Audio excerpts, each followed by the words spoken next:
Bonjour. Dans cette vidéo, je vais vous expliquer la différence entre ce qu'on appelle un pénis de chair et un pénis de sang. Une différence qui est très importante, surtout par rapport à ce qu'on pourrait avoir comme complexe par rapport à la taille du pénis.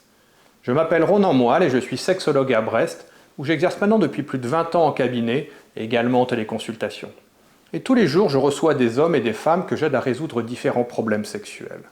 Et il arrive que des hommes me consultent pour ce qu'on appelle un syndrome du vestiaire, c'est-à-dire parce qu'ils sont complexés par les dimensions de leur pénis.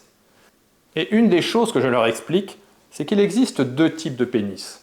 Ce qu'on appelle parfois un pénis de sang ou un pénis de chair. Ce ne sont pas des termes médicaux, mais c'est une façon assez claire d'expliquer les choses.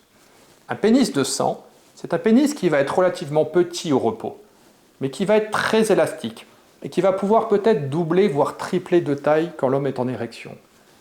Un pénis de chair, c'est au contraire un pénis qui est relativement grand au repos, mais qui est peu élastique. Ce qui veut dire que lui ne pourra pas doubler sa taille en érection. Il va peut-être uniquement gagner 1, 2 ou 3 cm. Et c'est une notion très importante, car en général, plus un pénis est petit au repos, plus il est grand en érection, plus il multiplie sa taille.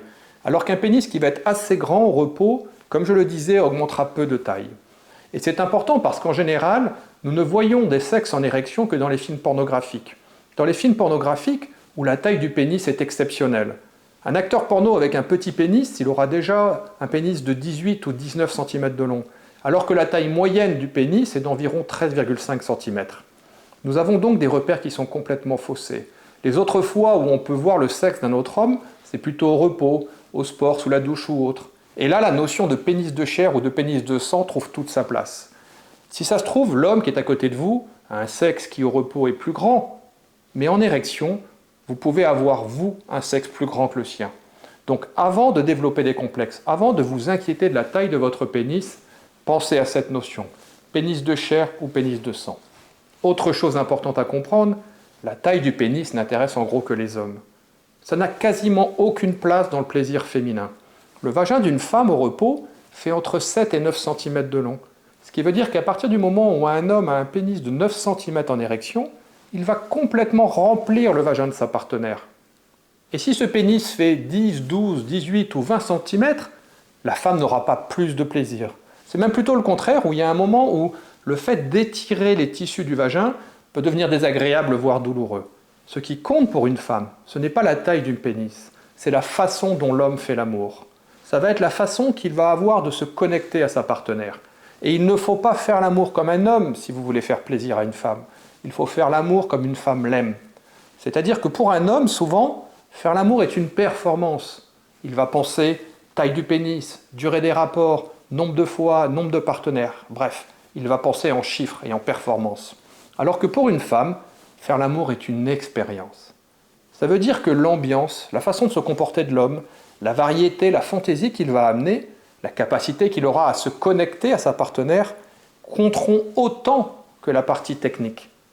Et c'est pour ça que les acteurs pornographiques sont de mauvais partenaires sexuels. C'est peut-être des hommes qui auront un 9 ou un 10 en technique, mais ils auront 0 ou 1 en artistique, ce qui ne fait jamais qu'un 5 sur 10 de moyenne. Donc, si vous êtes complexé par la taille de votre pénis, rassurez-vous. Si vous avez un pénis de sang, il est certes relativement petit au repos, mais sans doute de taille tout à fait normale, voire au-dessus de la taille moyenne du pénis en érection. Si vous souhaitez plus d'informations, vous pouvez aller sur mon site internet ronan-moal.com. Vous pouvez aussi télécharger la mini-formation gratuite dont vous trouverez le lien dans la description sous la vidéo. C'est une façon pour moi de vous montrer comment je travaille. C'est une mini-formation pour être un meilleur partenaire sexuel. Vous y trouverez 5 conseils de sexologue qui sont issus de plus de 20 ans de discussions intimes avec les femmes.